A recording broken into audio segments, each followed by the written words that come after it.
വിശ്വാസ വെളിച്ചത്തിൻ്റെ പുതിയ എപ്പിസോഡിലേക്ക് ഗുഡ്നസ് ടിവിയുടെ എല്ലാ മാന്യപ്രേക്ഷകരെയും ഏറെ ഹൃദ്യമായി സ്വാഗതം ചെയ്യുന്നു. കത്തോലിക്ക വിശ്വാസ സത്യങ്ങളെ സാർവത്രിക മതബോധന ഗ്രന്ഥത്തിൻ്റെ അടിസ്ഥാനത്തിൽ പ്രേക്ഷകർക്കായി ലളിതമായി വ്യാഖ്യാനിച്ച് വിശദീകരിച്ചു കൊടുക്കുന്ന ഒരു പ്രോഗ്രാമാണിത്. കേരള കത്തോലിക്ക സഭയിലെ ആലുവ സെയിൻറ്റ് ജോസഫ് പൊന്തിഫിക്കൽ സെമിനാരിയിലെ അധ്യാപകൻ ഡോക്ടർ വിൻസെൻ്റ് കുണ്ടുളാച്ചനാണ് നമുക്ക് വേണ്ടി ഇത് വിശദീകരിക്കുന്നത്. അച്ഛനെ പ്രോഗ്രാമിലേക്ക് ഹൃദ്യമായി സ്വാഗതം ചെയ്യുന്നു. Thank you. പ്രാർത്ഥനാ ജീവിതത്തെക്കുറിച്ച് catechism of the Catholic church പറയുന്ന കാര്യങ്ങളാണ് നമ്മൾ ഈ എപ്പിസോഡുകളിലൂടെ കഴിഞ്ഞ കാലങ്ങളിൽ പറഞ്ഞത്. പ്രാർത്ഥന ഒരു ജീവിതമാകണം, ജീവിതം പ്രാർത്ഥനയാകണം, എപ്പോഴും പ്രാർത്ഥിച്ചുകൊണ്ടിരിക്കണം. ഇതാണ് സഭയുടെ ബേസിക്കായുള്ളൊരു തിയറി. സദാ പ്രാർത്ഥിക്കുവിൻ. എപ്പോഴും പ്രാർത്ഥിച്ചുകൊണ്ടിരിക്കുക എന്ന് പറഞ്ഞാൽ ജോൺ ക്രിസോസ്റ്റം എന്ന് പറഞ്ഞ വിശുദ്ധൻ പറഞ്ഞിട്ടുണ്ട്, നടക്കുമ്പോഴും ജോലി ചെയ്യുമ്പോഴും വണ്ടി ഓടിക്കുമ്പോഴും ഉറങ്ങുമ്പോൾ പോലും നിങ്ങൾക്ക് പ്രാർത്ഥിക്കാനാവും എന്ന് പറയുന്നു. നിരന്തരം പ്രാർത്ഥിക്കുക. കുർബാനയുടെ ഒരു ഇതുണ്ടല്ലോ, കണ്ണുകൾ താഴ്ത്തി വിചാരങ്ങൾ സ്വർഗത്തിലേക്ക് ഉയർത്തി നിശബ്ദതയിൽ അല്ലേ ഹൃദയത്തിൽ പ്രാർത്ഥിക്കുക. എങ്ങനെയാണ് എപ്പോഴും പ്രാർത്ഥിക്കുക എന്നുള്ളതിൻ്റെ വിശദീകരണം വരുന്നത്? പ്രാർത്ഥനയുടെ ആന്തരമായ സത്ത എന്ന് പറയുന്നത് നമ്മളും ദൈവവുമായി സാകല്യത്തിലായിരിക്കുക എന്നാണെന്നുള്ളത് നമ്മൾ പല പ്രാവശ്യം ആവർത്തിച്ച് പറഞ്ഞു. അതിൻ്റെ ഓരോ രൂപങ്ങളാണ് വാചിക പ്രാർത്ഥന, ധ്യാനം, നിശബ്ദമായുള്ള ധ്യാനം, അനുഭൂതിയിലുള്ള യോഗ ധ്യാനം എന്നൊക്കെ പറഞ്ഞു, ധ്യാന യോഗ എന്നൊക്കെ പറഞ്ഞു. അപ്പം നമ്മൾ പലരും വിചാരിക്കണം എങ്ങനെ എപ്പോഴും പ്രാർത്ഥിക്കണേ എന്ന് പറയുമ്പോൾ ചില ആൾക്കാർ ഉദ്ദേശിക്കുന്നത് ഈ വാചിക പ്രാർത്ഥന എപ്പോഴും ചൊല്ലിക്കൊണ്ടിരുന്ന പിന്നെ എങ്ങനെയാ ജീവിക്കാൻ നേരണ്ടാവണ്ടേ എന്നുള്ളതായിരിക്കാം. അതുപോലും അങ്ങനെ ചെയ്യുന്നവരുണ്ട്. വാചിക പ്രാർത്ഥന ചെയ്യുമ്പോൾ തന്നെ ജോലി ചെയ്യുന്നത്, അല്ലെങ്കിൽ ജോലി ചെയ്യുമ്പോൾ വാചിക പ്രാർത്ഥന ചെയ്യുന്ന ആളുകൾ ഇഷ്ടം പോലെയുണ്ട്. ഇപ്പോൾ സാറ് തന്നെ പറഞ്ഞു വണ്ടി ഓടിക്കുമ്പോൾ പ്രാർത്ഥിക്കാം. ഇപ്പോൾ ചില ആളുകൾ കാറ് സ്റ്റാർട്ട് ചെയ്ത് കഴിഞ്ഞാൽ കൊന്തയാണ്ട് തുടങ്ങുകയാണ്. അല്ലെങ്കിൽ ചിലവർ അതിലെ റെക്കോർഡിലിടും, അല്ലെങ്കിൽ ഭക്തിഗാനം ഇടും, അല്ലെങ്കിൽ കാരണ നമസ്കാരം ഇടും, അല്ലെങ്കിൽ കരുണയുടെ കൊന്ത ഇടും. അപ്പോൾ അതൊക്കെ ഇന്ന് കാസറ്റുകളായിട്ടോ അല്ലെങ്കിൽ ഡ്രൈവിലുണ്ടല്ലോ. അത് ഇട്ട് കഴിഞ്ഞാൽ ഓട്ടോമാറ്റിക്കായിട്ട് അത് കേട്ട് അപ്പോൾ അതിനോടൊപ്പം പ്രാർത്ഥിച്ച്. പക്ഷെ വണ്ടി ഓടിക്കലും ഇതൊക്കെ ഒരുമിച്ച് നടക്കുമല്ലോ. അങ്ങനെ പോകുന്ന പോലെ ഇപ്പോൾ നമ്മൾ കൊന്ത ചെല്ലുമ്പോഴായാലും ഇപ്പോൾ നമുക്ക് വണ്ടി ഓടിക്കാൻ ബുദ്ധിമുട്ടൊന്നുമില്ല. അത് പരിശീലിക്കുന്നതിൻ്റെ ഒരു കാര്യമാണ്. ആ രീതിയിൽ ഇപ്പം ഞാൻ നമ്മുടെ കേരളത്തിൽ പലപ്പോഴും ഈ നമ്മുടെ ആത്മായ സുഹൃത്തുക്കൾ നടത്തുന്ന ഒരുപാട് അജപാലന, അതിനേക്കാൾ കൂടുതൽ വൃദ്ധസദനങ്ങൾ അല്ലെങ്കിൽ കുഞ്ഞുങ്ങളെ നോക്കുന്ന സദനങ്ങളുണ്ട് കണ്ടവാനം. വലിയൊരു കാരുണ്യ ശുശ്രൂഷയാണ്. കരിസ്മാറ്റിക് മൂവ്മെൻറ്റിൻ്റെ ഒരു ഓപ്ഷൂട്ടായിട്ട് വന്ന ഒരു കാര്യം. ഇപ്പോൾ നമ്മുടെ ഈ ഡിവൈനിൽ തന്നെ നമ്മളിപ്പോൾ അവിടെയൊക്കെ ചെന്ന് കഴിഞ്ഞാൽ കാണാം പലതരത്തിലുള്ള രോഗികളുള്ളവർ. അങ്ങനത്തെ എത്രയോ സ്ഥാപനങ്ങളാണുള്ളത്. അപ്പോൾ അവിടെയൊക്കെ ഞാൻ കണ്ടിട്ടുള്ളത് ഈ ആളുകൾ കറിക്ക് അരിയുമ്പോൾ, പ്രത്യേകിച്ച് കറിക്ക് അരിയുമ്പോൾ അവിടെ കൊന്തെത്തിച്ച് കറിക്ക് അരിയുന്നവരുണ്ട്. പാട്ടുകൾ പാടി. ഞാൻ ആന്ധ്രയിൽ അവിടെ ചെന്ന് കഴിഞ്ഞപ്പോൾ, അവിടുത്തെ ഒരു ആശ്രമത്തിൽ ചെന്ന് കഴിഞ്ഞപ്പോൾ, ശംഷാബാദ് രൂപതയിൽ സ്ഥലത്ത് ചെന്ന് കഴിഞ്ഞപ്പോൾ അതുപോലെ ഒരു ആശ്രമത്തിലേക്ക് ചെന്നു. അപ്പോൾ അവിടെ കുട്ടികളുണ്ട്. അപ്പോൾ അവിടെ പണിയൊക്കെ എടുക്കുന്നുണ്ട്. പക്ഷെ അതിൻ്റെ ഇടയിൽ പ്രാർത്ഥനയും നടക്കുന്നുണ്ട്. പക്ഷെ ഇത് രണ്ടും ഒരേപോലെ നടക്കുന്നു. അപ്പോൾ അവരിങ്ങനെ കുറേ വർത്തമാനം പറഞ്ഞ് അന്യവിചാരങ്ങൾ, കുഴിപ്പ്, മറ്റുള്ളവർ ചീത്ത പറഞ്ഞ് പ്രായി അല്ലെങ്കിൽ ഇങ്ങനെയൊക്കെയുള്ള കാര്യങ്ങളൊന്നും ചെയ്യാതെ മനസ്സ് നല്ല കാര്യത്തിൽ വ്യാപരിക്കട്ടെ. അപ്പോൾ അത് പ്രാർത്ഥന ഒരു സൈഡോടെ നടക്കണു, ഒരു സൈഡോടെ ജോലി. ഇപ്പോൾ കൊട്ട നെയ്യണവർ, ബീഡി തീർക്കണവർ, തയ്യക്കുന്ന ആൾക്കാർ, ഏത് ജോലി ചെയ്യുമ്പോഴും വേണമെങ്കിൽ വാചികമായിട്ട് തന്നെ പ്രാർത്ഥിച്ചുകൊണ്ട് ആ ജോലി ചെയ്യുന്ന ആൾക്കാരുണ്ട്. പക്ഷേ അത് പറയുമ്പോഴും ഞാൻ പറയും, എപ്പോഴും പ്രാർത്ഥിച്ചുകൊണ്ടിരിക്കുന്നതിൻ്റെ അർത്ഥം ഇതിങ്ങനെ ചെല്ലുക എന്നുള്ളതല്ല. ആ ചെല്ലുമ്പോൾ മനസ്സ് ദൈവത്തിലേക്ക് കിടക്കണം. ചോദിച്ചാൽ ഒരു പ്രാവശ്യം ഞാനൊരു ഓട്ടോറിക്ഷ കയറി കഴിഞ്ഞപ്പോൾ ആ ഓട്ടോറിക്ഷയിൽ അദ്ദേഹത്തിൻ്റെ മെയിൻ പരിപാടി ഇതാണ്. അദ്ദേഹം ഒരു ധ്യാനത്തിൽ കൂടി അതിനുശേഷം ആത്മീയമായ ഒരു ഉണർവിലേക്ക് അദ്ദേഹം വന്നു. എന്നിട്ട് അദ്ദേഹത്തിൻ്റെ ഓട്ടോയിൽ കയറി കഴിഞ്ഞാൽ അദ്ദേഹം വരുന്ന ആൾക്കുമായിട്ട് ഉടനെ തന്നെ ഒരു ആത്മീയമായ ഗാനം കൊണ്ട് വയ്ക്കും. അപ്പോൾ ആത്മീയമായ കാര്യങ്ങളാണ് കേൾക്കുന്നത്, പുള്ളി കേൾക്കുന്നത്. അപ്പോൾ ചിലപ്പോൾ ചോദിക്കും നിങ്ങൾക്ക് വിഷമമുണ്ടോ എന്ന് ചോദിക്കും. ഇല്ല. അപ്പോൾ പുള്ളി ഒരു സുവിശേഷ പ്രഘോഷണമായിട്ട് എടുത്തിരിക്കുന്നത്. വേറെ ചിലപ്പോൾ പുള്ളി പ്രാർത്ഥിക്കും, അങ്ങനെയുണ്ട്. ഇറങ്ങിപ്പോണതിന് മുമ്പ് അയാൾക്ക് വേണ്ടി. അല്ലെങ്കിൽ ചിലർ മിണ്ടൊന്നുമില്ല, ആരും ബഹളമൊന്നും ഉണ്ടാക്കണ്ട, അയാൾ ഈ കയറിയ ആൾക്ക് വേണ്ടി ചിലപ്പോൾ ചോദിക്കും ആദ്യം, എവിടേക്കാണ് പോണേ, എന്താണ് കാര്യം, ആശുപത്രി പോകണം, ആ കാര്യങ്ങളൊക്കെ വെച്ചുകൊണ്ട് പുള്ളി പ്രാർത്ഥിച്ചുകൊണ്ട് വണ്ടി ഓടിക്കും.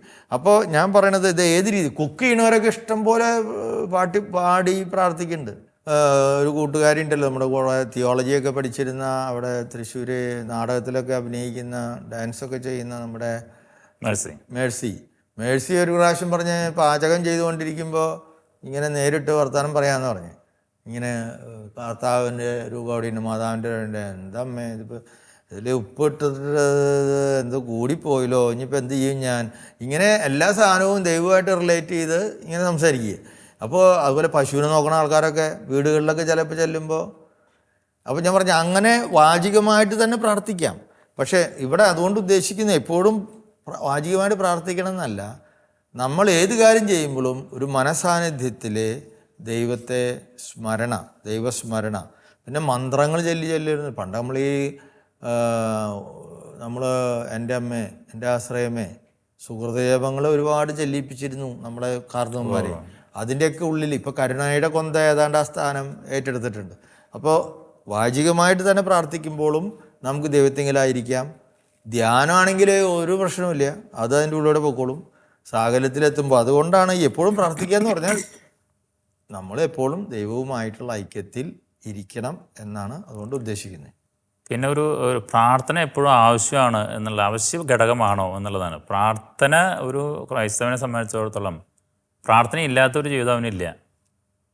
അവൻ്റെ പ്രാർത്ഥന അവൻ്റെ ആവശ്യമാണ്. ഇത് ബൈബിളിലൂടെ യേശു തന്നെ കാണിച്ചു തന്നിട്ടാണ്. മനുഷ്യനെ അവതരിച്ച യേശു തന്നെ ഈ ലോകവ്യാപാരങ്ങളിൽ നിന്ന് മാറി അവൻ പിതാവുമായിട്ട് പ്രാർത്ഥിക്കാനായിട്ട് സമയം കണ്ടെത്തിയിരുന്നു, അല്ലേ? അതിരാവിലെ എഴുന്നേറ്റ് അവൻ മലമുകളിലേക്ക് പോയിരുന്നു.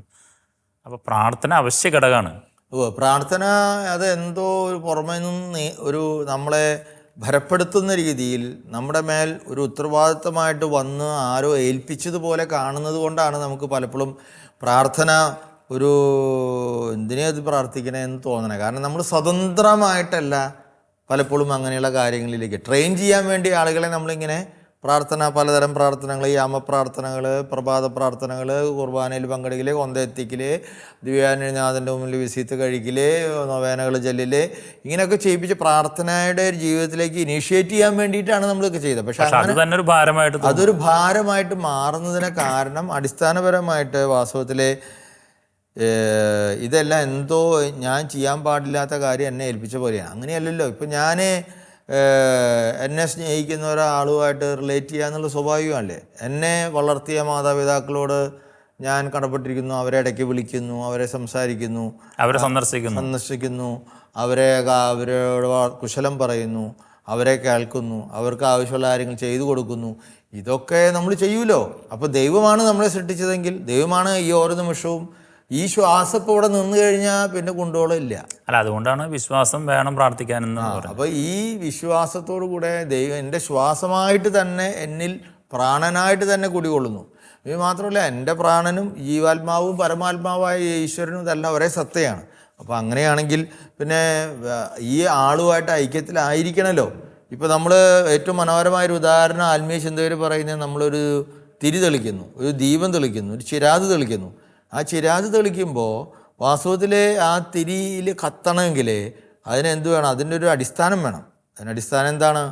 ഒരു മെഴുക്, അല്ലെങ്കിൽ എണ്ണ, ഒരു തിരി ഒക്കെ വേണ്ടേ? അതുപോലെയാണ് ഈ തിരിയിൽ നിന്നോ ഈ മെഴുകിൽ നിന്നോ അല്ലെങ്കിൽ എണ്ണയിൽ നിന്നോ തീയിനെ മാറ്റി നിർത്താൻ പറ്റാത്തതുപോലെയാണ് മനുഷ്യൻ്റെ ജീവിതം. നമ്മുടെ ഓരോ നിമിഷത്തെ ജീവിതവും ഇതെല്ലാം കൂടി ഒരുമിച്ച് വേണം. ദൈവത്തിൻ്റെ ആകുന്ന ആ അഗ്നി കത്തണം, എപ്പോഴും നമ്മുടെ ഉള്ളിൽ കത്തിക്കൊണ്ടിരിക്കണം. എങ്കിലേ നമ്മൾ പ്രോജ്വലത്തായിട്ട് ജീവിക്കുകയുള്ളൂ. പിന്നെ അതുകൊണ്ട് ഒരുപാട് മെച്ചങ്ങളുണ്ട്. ഇപ്പോൾ ഞാൻ നാൾ പറഞ്ഞതുപോലെ, ഏതൊരു എപ്പിസോഡിൽ പറഞ്ഞ പോലെ, നമ്മൾ പ്രാർത്ഥിക്കുമ്പോൾ ഡോപ്പാമിൻ, സെറോട്ടോണിൻ, അങ്ങനെയുള്ള എല്ലാ സന്തോഷത്തിൻ്റെയും സമാധാനത്തിൻ്റെതുമായ എൻസൈംസ് നമ്മുടെ ബ്രെയിനിൽ ഉണ്ടാവുകയാണ്. ഇപ്പം ഞാൻ ഈ കഴിഞ്ഞ ദിവസം തന്നെ യൂത്തിന് ഒരു ക്ലാസ് ഇവിടെ ഈ അടുത്ത് വള്ളാങ്കല്ലൂർ പള്ളിയിൽ അച്ഛൻ ഒരു 50 യൂത്ത്, ആ പള്ളിയിൽ ചെറിയ പള്ളിയാണ്, ഇടവകയാണ്, അവരെ കൊണ്ടുവന്നിട്ട് പാക്സിൽ വെച്ച് നടത്തിയ ഒരു സെഷന് ഞാൻ പോയിരുന്നു.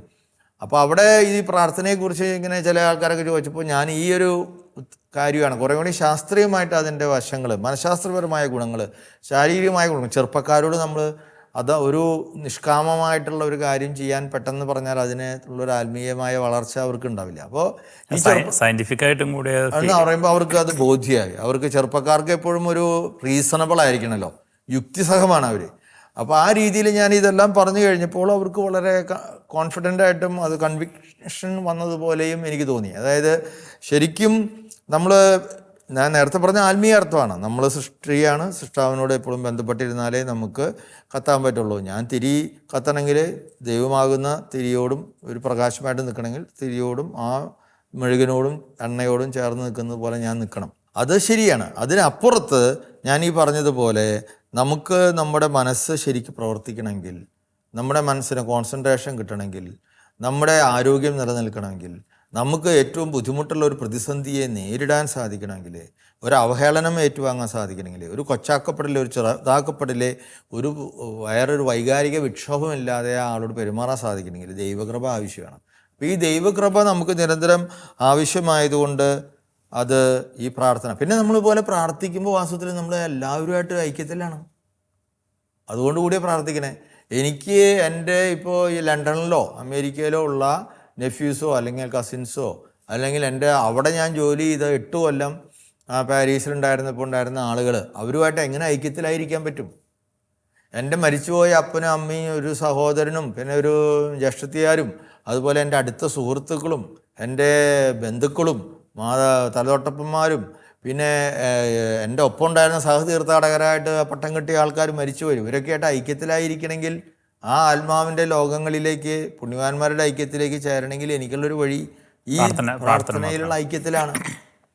അപ്പോൾ ഈ പ്രപഞ്ചമായിട്ട് എപ്പോഴും കണക്ട് ചെയ്ത് നിൽക്കാൻ നമ്മുടെ ചെറുപ്പക്കാരെ ഏറ്റവും കൂടുതൽ പറയുന്ന ഭാഗമാണ് കണക്ട് ചെയ്യുക വൈബ് ഒക്കെയാണല്ലോ ഇപ്പോൾ അത് ത്രില്ല് സാധനം, ലിങ്ക്. അപ്പോൾ നമ്മൾ എപ്പോഴും എവിടെ ചെന്നാലും മൊബൈലെടുത്ത് ഉടനെ നമ്മൾ നോക്കുമല്ലോ, ആരെന്നെ വിളിച്ചു, എത്ര ഞാട്ടന് എത്ര ലൈക്ക് ഉണ്ട്, ഇങ്ങനെയൊക്കെ നമ്മൾ റിമെയിൻ കണക്റ്റഡ്. അപ്പോൾ നമ്മളിതുപോലെ ഇവിടെ ബൾബുകൾ കുറേ കത്തുന്നുണ്ട്, എത്രയോ വെളിച്ചങ്ങളാണ് കത്തുന്നത്. പക്ഷേ ഈ പ്രകാശം നമുക്ക് ആവശ്യമുണ്ട്. പക്ഷെ ഇത് കത്തണമെങ്കിൽ ഇത് ട്രാൻസ്ഫോമറുമായിട്ട് അതിൻ്റെ ഇടയിൽ വയറുണ്ട്, ആ ജനറേറ്ററുമായിട്ട് ഇത് ബന്ധപ്പെട്ട് നിൽക്കണം. അപ്പോൾ നമ്മുടെ ജീവിതം പ്രകാശിതമായിട്ട് നിൽക്കണമെങ്കിൽ ദൈവമാകുന്ന നമ്മുടെ ആ ഉറവിടമായിട്ട്, ആ ചാലകമായിട്ട് നമുക്ക് അടുത്ത ബന്ധം വേണം. അതാണ് പ്രാർത്ഥന. അത് വാചികമാകാം, ധ്യാനമാകാം, ധ്യാന യോഗമാകാം. പക്ഷേ അങ്ങനെ ചെയ്യുമ്പോൾ നമ്മുടെ മൈൻഡ് തന്നെ പ്യൂരിഫൈഡ് ആവും. നമുക്ക് തന്നെ നല്ലതാണ്, നമുക്ക് തന്നെ നൈർമല്യം വരും. ഇപ്പോൾ കാരണം നമ്മളിലെ കുറവുകളെയാണ് നമ്മൾ ഓരോ പ്രാവശ്യവും പരിശോധിക്കുന്നത് വചനത്തിൻ്റെ അടിസ്ഥാനത്തിൽ, ധ്യാനത്തിലൊക്കെ. എന്നിൽ ഈ കുറവുണ്ട്, ഞാൻ ഭയങ്കര പിശുക്കനായി വരുന്നു, എനിക്ക് അനാവശ്യമായ വ്യാകുലത, ഞാൻ ദൈവത്തിൽ ആശ്രയിക്കുന്നില്ല, അതുകൊണ്ട് ഞാൻ ദൈവമേ എൻ്റെ ഭാവിയെക്കുറിച്ച് ഞാൻ അസ്വസ്ഥപ്പെടുന്നു, എനിക്ക് പൈസ ഇല്ലല്ലോ, ആരെന്നെ നോക്കും, ഇങ്ങനെയൊക്കെയുള്ള എന്താണ്. പക്ഷെ കർത്താവ് പറഞ്ഞത് നീ ആദ്യം ദൈവത്തിൻ്റെ നീതി രാജ്യം അന്വേഷിക്കുക, ബാക്കിയെല്ലാം നിൻ്റെ പിന്നാലെ തന്നെ വന്നോളും എന്നാണ് പറഞ്ഞത്. അപ്പോൾ ഇങ്ങനെയുള്ള തെറ്റായ കാര്യങ്ങളായിരിക്കാം, അങ്ങനെ പ്രശ്നങ്ങളായിരിക്കാം, അവിടെയൊക്കെ നിന്നെ പ്യൂരിഫൈ ചെയ്യുന്ന, വിമലീകരിക്കുന്ന ഒരു ഘടകമാണ് പ്രാർത്ഥന. അപ്പോൾ പ്രാർത്ഥനയ്ക്ക് പല രീതിയിൽ നീ ആത്മീയതയിൽ വളരുന്നു, ദൈവത്തെക്കുറിച്ചുള്ള അറിവിൽ കൂടുതൽ ആഴപ്പെടുന്നു, നീ അറിയുന്തോറും ദൈവത്തെ സ്നേഹിക്കാൻ പറ്റും, സ്നേഹിക്കും അറിയാൻ പറ്റും എന്ന് പറഞ്ഞതുപോലെ നീ ദൈവത്തെ അറിയും തോറും കൂടുതൽ പ്രാർത്ഥിക്കാൻ തോന്നും. ഈ അടുത്ത് ആലുവ സെമിനാരിൽ വന്ന ഒരച്ഛൻ, സ്റ്റാഫിൽ വന്ന ഒരച്ഛൻ കുഴിയച്ഛൻ പറയായിരുന്നു, മിൻസിൻ്റെ ഇവിടെ നിത്യാരാധന നടത്താനായിട്ടുള്ളൊരു സ്ഥലം എപ്പോഴും ഇല്ലടാ.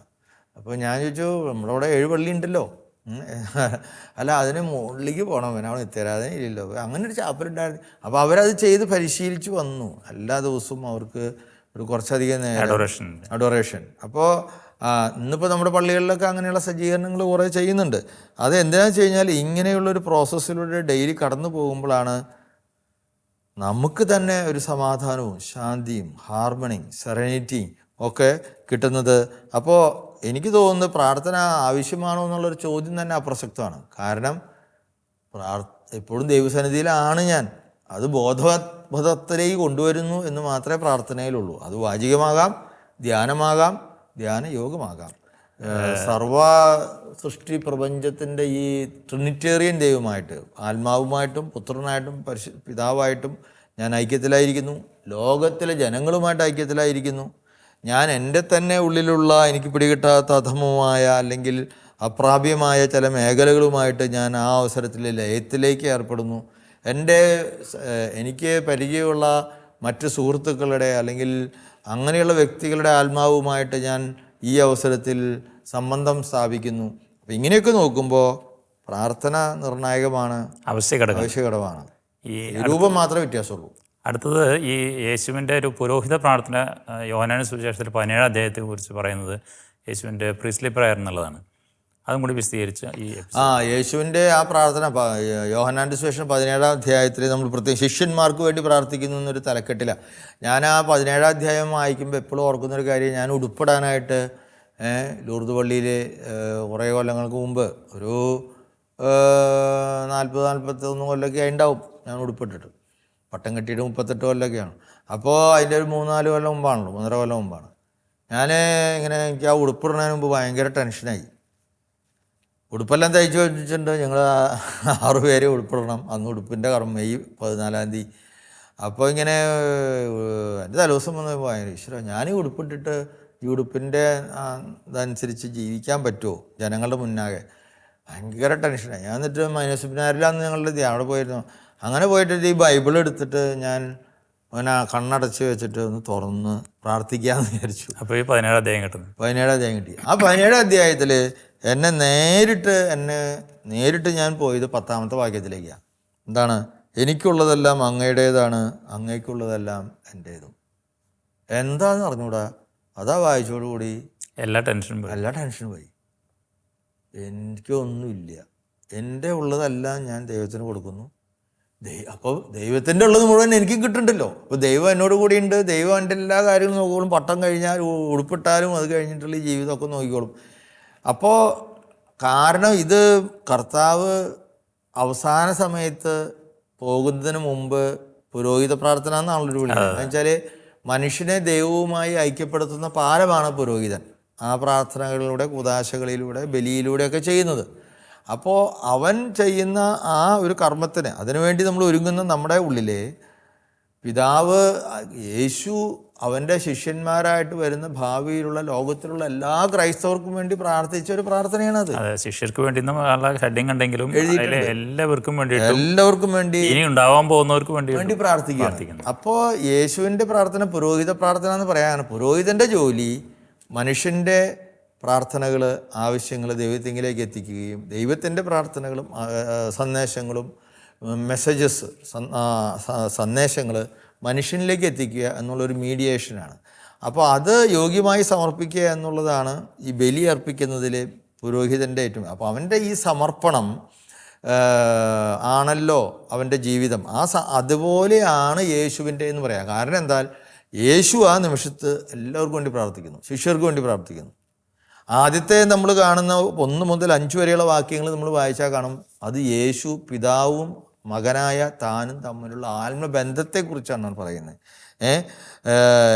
ഏക സത്യദൈവമായ അവിടുത്തെയും അങ്ങയച്ച യേശു അറിയുക എന്നതാണല്ലോ നിത്യജീവൻ. അതൊക്കെ ആ കർത്താവ് തന്നെ പറയുകയാണ്. സ്വർഗ്ഗത്തിൽ പിതാവേ, സമയമായിരിക്കുന്നു, പുത്രൻ അവിടുത്തെ മഹത്വപ്പെടുത്തേണ്ടതിനെ അങ്ങ് പുത്രനെ മഹത്വപ്പെടുത്തി. എന്നാൽ അവിടുന്ന് നൽകിയിട്ടുള്ളവർക്കെല്ലാം അവൻ തിരിഞ്ഞു നൽകേണ്ടതിന് എല്ലാവരുടെയും മേലെ അവൻ അവിടുന്ന് അധികാരം നൽകിയിരിക്കുന്നു. ആ ദൈവവും കർത്താവും തമ്മിലുള്ള, പിതാവും പുത്രനും തമ്മിലുള്ള ബന്ധം, അവിഭാജ്യമായ ബന്ധം, അഭേദ്യമായ ബന്ധം വളരെ ശക്തമായിട്ട് പറഞ്ഞു. അതുപോലെ തന്നെയാണ് ആ ചാപ്റ്ററിൻ്റെ അവസാന ഭാഗത്ത് കർത്താവിൻ്റെ പ്രാർത്ഥന വരുമ്പോഴും ആ പേജിൻ്റെ അടുത്ത ആ ചാപ്റ്ററിൻ്റെ അവസാനമൊക്കെ പറയുന്നത്, പിതാവേ, അങ്ങ് എന്നിലും ഞാൻ അങ്ങിലുമായിരിക്കുന്നത് പോലെ അവരും തമ്മിലായിരിക്കുന്നതിന്, നാം ഒന്നായിരിക്കുന്നത് പോലെ അവരും ഒന്നായിരിക്കുന്നതിന്. അപ്പോൾ പിതാവും പുത്രനും തമ്മിൽ ഒന്നാണ്. പിതാവും പുത്രനും നമ്മൾ ഒന്നായിരിക്കുന്ന പോലെ ശിഷ്യരും തമ്മിൽ ഒന്നാണ്. ഈ ലോകത്തിൽ നിന്ന് അവരെടുക്കണമെന്നല്ല, ഈ ലോകത്തിൽ അവരായിരിക്കുമ്പോഴും ലോകത്തിൻ്റേതല്ലാതായി തീർന്ന് ലോകത്തെ കൂടി അങ്ങയിലേക്ക് കൊണ്ടുവരണമെന്നാണ് എൻ്റെ ആഗ്രഹം. അപ്പോൾ ലോകത്തിന് വേണ്ടി ഞാൻ നേരത്തെ പറഞ്ഞില്ലേ, ഒരു പ്രാർത്ഥനയിൽ സമ്മേളിക്കുന്ന 4 ഘടകങ്ങൾ യോജിക്കുകയാണ്. യേശു, ദൈവപിതാവ്, ജനങ്ങൾ, അവൻ്റെ ശിഷ്യർ, ഈ പ്രപഞ്ചം, ഈ ലോകം എല്ലാം അതിൽ സമന്വയിക്കുന്നുണ്ട്. അപ്പോൾ യേശുവിൻ്റെ ഈ പ്രാർത്ഥന പുരോഹിത പ്രാർത്ഥന എന്ന് പറയാൻ കാരണം എന്താണ്? ഈ പ്രാർത്ഥനയിലൂടെ യേശു ലോകത്തെ സമർപ്പിച്ചു, ശിഷ്യരെ സമർപ്പിച്ചു, അവർക്ക് വരാൻ പോകുന്ന ബുദ്ധിമുട്ടുകളെ മുൻകൂട്ടി കണ്ടു, അവർക്ക് വരാൻ പോകുന്ന അപമാനത്തെ കണ്ടു. അവർ എന്നെ കുരിശിൽ തറച്ചെങ്കിൽ നിങ്ങളെ തലകീഴായിട്ട് കുരിശിൽ തറയ്ക്കും, എന്നോട് ചെയ്തതിൻ്റെ 100 ഇരട്ടി നിങ്ങളോട് ചെയ്യും. ഈ അപമാനങ്ങളെല്ലാം കണ്ടു. അതേസമയം ദൈവത്തിൽ നിന്ന്, പിതാവിൽ നിന്ന് ലഭിച്ച ആനുകൂല്യങ്ങളെക്കുറിച്ചും സന്തോഷങ്ങളെക്കുറിച്ചും വളരെയധികം ദൈവത്തെ മഹത്വപ്പെടുത്തുന്ന, ആ നന്ദി പറയുന്ന, ദൈവത്തെ സ്തുതിക്കുന്ന ആ കാര്യങ്ങളും ഈ പ്രാർത്ഥനയിലുണ്ട്. അപ്പോൾ ഒരു വാസ്തവത്തിൽ പുരോഹിതൻ്റെ ജീവിതത്തിലൂടെ ദൈവവും മനുഷ്യനും തമ്മിൽ, ലോകവും ദൈവവും തമ്മിൽ ഒക്കെ ഇടമധ്യസ്ഥനായിട്ട് നിൽക്കുന്ന ഒരു പുരോഹിതനെ എന്താണ് ചെയ്യുന്നത്? അവൻ്റെ ബലിയിൽ അവൻ ഇവരെല്ലാം സമർപ്പിക്കുകയാണ്. ഈ കാര്യങ്ങളെല്ലാം യേശു ഈ പ്രാർത്ഥനയിലും ചെയ്യുന്നുണ്ട്. ഈ ചില ബൈബിൾ പണ്ഡിതന്മാർ ഈ യോഹന്നാൻ്റെ 17-ാം അധ്യായത്തെ കർത്തൃപ്രാർത്ഥനയുടെ ഒരു എക്സാജറേറ്റഡ് വെർഷനായിട്ട് പറയുന്നുണ്ട്. അതിൽ പറയുന്ന എല്ലാ കാര്യങ്ങളും ഇതിൽ നിൻ്റെ രാജ്യം വരണം, നിൻ്റെ നാമം പൂജിതമാകണം എന്ന് പറയുന്ന എല്ലാ കാര്യങ്ങളും ഈ പ്രയറിൽ ഉൾക്കൊണ്ടിട്ടുണ്ട് എന്നാണ് അവർ പറയുന്നത്. അപ്പം തരണ കാര്യവും ഞങ്ങളുടെ തെറ്റുകൾ ക്ഷമിക്കണ കാര്യവും പ്രലോഭനങ്ങൾ ഉൾപ്പെടാതിരിക്കട്ടെ. അപ്പോൾ അതിൻ്റെ ഒരു ചെറിയ രൂപമാണ് എന്ന് അവർ പറയുന്നത് ഈ അർത്ഥത്തിലായിരിക്കും. കാരണം 17-ാം അധ്യായം ശരിക്കൊരു മിസ്റ്റിക്കൽ പ്രയർ പോലെയാണ് എനിക്ക് തോന്നിയിട്ടുള്ളത്. കണ്ടംപ്ലേറ്റീവ് പ്രയർ പോലെയാണ്. അവിടെ ആ ആത്മബന്ധം, എല്ലാവരുമായിട്ടുള്ള ആത്മബന്ധം, ശിഷ്യരിലൂടെ ഇനി ഉണ്ടാകാൻ പോകുന്ന മാമോദിസയ്ക്കുന്ന എല്ലാവർക്കും വേണ്ടി അല്ല, പിന്നെ വരാൻ പോകുന്ന എല്ലാ വിശ്വാസികൾക്കും സൃഷ്ടികൾക്കും ഒക്കെ വേണ്ടി അതിൽ പ്രാർത്ഥിക്കണം. അപ്പോൾ നമ്മുടെ ഭാരതീയ ചിന്തയിലുള്ള വലിയൊരു ചിന്തയാണ് അദ്വൈതം. അപ്പോൾ ആ അദ്വൈതത്തെ പല രൂപങ്ങൾ അതിലുണ്ട്. വിശിഷ്ട അദ്വൈതം, അതായത് ഭിന്നവും അഭിന്നവുമായ യാഥാർത്ഥ്യത്തെ ഒരേ സമയം കാണുന്ന, അതാണ് കുറച്ചുകൂടി വിശിഷ്ട അദ്വൈതമാണ്. അദ്വൈതത്തിൻ്റെ മെയിൻ ആശയം എന്ന് പറഞ്ഞാൽ ഈ പരമസത്തയായ ഈശ്വരൻ തന്നെയാണ് എന്നിലും അപരനിലും ഭൂമിയിലും മണ്ണിലും തുരുമ്പിലും നദിയിലും പക്ഷിയിലും മൃഗത്തിലൊക്കെ ഉണ്ട് എന്നുള്ള ആ ഒരു ഏകതാബോധത്തിലേക്ക് ജീവിക്കുക എന്നുള്ളതാണ് വാസ്തവത്തിലെ അതിലൂടെ നമ്മുടെ ഹൈന്ദവ പാരമ്പര്യത്തിലെ ഈ അദ്വൈതം എന്ന് പറയുന്നത്. അപ്പോൾ അത് കേൾക്കുമ്പോൾ നമ്മുടെ ക്രിസ്ത്യാനികൾക്ക് അല്ലെങ്കിൽ അങ്ങനെയുള്ള ആളുകൾക്ക് ചിലപ്പോൾ അനലിറ്റിക്കലായിട്ട് കുറച്ചുകൂടി വ്യവച്ഛേദ്യമായിട്ട് കാര്യങ്ങൾ കാണുന്ന ആളുകൾക്ക് ചിലപ്പോൾ സംശയം വരാം. അപ്പം ഞാനില്ലേ, അദ്വൈതത്തിൽ ഒരു വ്യക്തിക്കും സ്ഥാനമില്ലേ? അപ്പം അതുകൊണ്ട് വിശിഷ്ട അദ്വൈതം ആയിട്ട് വേണമെങ്കിൽ നമുക്കതിനെ കാണാം. യേശുവിൻ്റെ ഈ പ്രാർത്ഥന ഞാൻ ആ രീതിയിലാണ് കാണുന്നത്. ഓരോരുത്തരുടെയും തനിമ, വ്യക്തിത്വം യേശുവിൻ്റെ, പിതാവിൻ്റെ, ആത്മാവിൻ്റെ, അവൻ്റെ ശിഷ്യന്മാരുടെ, ലോകത്തിൻ്റെ, വരാൻ പോകുന്ന സംഭവങ്ങളുടെ എല്ലാത്തിൻ്റെയും വ്യതിരക്തതകൾ മാനിക്കുമ്പോൾ തന്നെ ഇവയെല്ലാം കൂടി യേശു അവിടെ സമന്വയിപ്പിക്കുകയാണ് ചെയ്യുന്നത്. അപ്പോൾ ആ അർത്ഥത്തിൽ നമുക്കൊരിക്കലും യേശുവിൻ്റെ പ്രാർത്ഥന ഇത്തിരി വിശിഷ്ട അദ്വൈതം ഉണ്ട്. എല്ലാം ഒന്ന് തന്നെയാണ്. അതേസമയം നമ്മളെല്ലാം വേറിട്ട് നിൽക്കുന്നു, പക്ഷെ നമ്മളെല്ലാം ഒന്ന് തന്നെയാണ്. ഈ സാകല്യത്തിലാണ്, ഐക്യത്തിലാണ്. നമ്മൾ തമ്മിൽ ഒരുപാട് വ്യത്യാസങ്ങളുണ്ട് വിശ്വാസങ്ങളിലെ, ആചാരങ്ങളിലെ, പക്ഷേ അടിസ്ഥാനപരമായിട്ട് നമ്മളെല്ലാം ഒരേ സത്വമാണ് എന്നൊക്കെയുള്ള ഒരു അനുഭൂതിയിൽ ഇരിക്കുന്ന ഒരു പ്രാർത്ഥനയായിട്ടാണ് ഞാൻ 17-ാം അധ്യായം കാണുന്നത്. നിരന്തരമായി പ്രാർത്ഥിക്കേണ്ട കാര്യത്തെക്കുറിച്ചും യേശുവിൻ്റെ പുരോഹിത പ്രാർത്ഥനയെക്കുറിച്ചും ഇപ്പോഴും പ്രാർത്ഥിക്കണം എന്നുള്ള എൻ്റെ കുറിച്ചുള്ള ബൈബിൾ വശങ്ങളെക്കുറിച്ച് അച്ഛൻ വിശദീകരിച്ചു കൊടുത്തു. അച്ഛനെ എല്ലാവർക്കും വേണ്ടി നന്ദി പറയുന്നു. പ്രാർത്ഥന തൃത്വിക ദൈവത്തിൻ്റെ ഛായയിലും സാദൃശ്യത്തിലും സൃഷ്ടിച്ച മനുഷ്യന് പ്രാർത്ഥന അവശ്യ ഘടകമാണെന്ന് അച്ഛൻ നമുക്ക് വിശദീകരിച്ചു തന്നു. യേശുവിൻ്റെ പുരോഹിത പ്രാർത്ഥനയെക്കുറിച്ചും നിരന്തരമായി പ്രാർത്ഥിക്കേണ്ടതിൻ്റെ ആവശ്യത്തെക്കുറിച്ചെല്ലാം ശ്രദ്ധിച്ച എല്ലാ പ്രേക്ഷകർക്കും നന്ദി പറയുന്നു. നന്ദി, നമസ്കാരം.